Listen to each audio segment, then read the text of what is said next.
కుర్చీలతోనే రాజీ చాలా పొరపాటు మాట్లాడతాం మిస్టర్ రామచంద్రరావు. కోడి జాతి ఆడవాళ్ళ మానవ ప్రాణాన్ని అతి దారుణంగా కుక్కల కంటే హీనంగా చూసుకునే మానవ ప్రాణాలు తోసుకునే ఈ కుర్చీలతోన రాజీ జరపమంటున్నా. నా అన్న ఉన్నాడు నా వెనకంటూ హీనంగా ఎదురు చూస్తున్నా ఈ అల్లూరి సీతారామరాజు కొనడానికి చూస్తున్నా మిస్టర్ రామచంద్రరావు. సీతారామరాజు నమ్ముకున్న వారికి అన్నం పెడతాడే కానీ నమ్మిన వారికి వెన్నుపోటు పొడవడు రామచంద్రరావు. ఈ రామరాజు కళ్ళల్లో కనిపించే రౌద్రం నీకు కనిపించడం లేదా? నువ్వు మనిషివి కదా? ఏంటి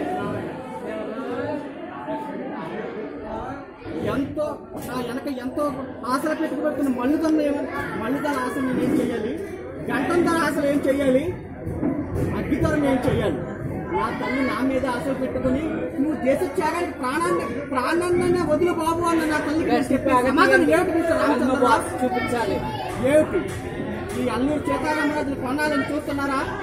జన్మరావు నా దేశ స్వాతంత్రం కోసం నా ప్రాణాలను వినడానికి కూడా నేను సిద్ధంగా ఉన్నాను రామచంద్రరావు.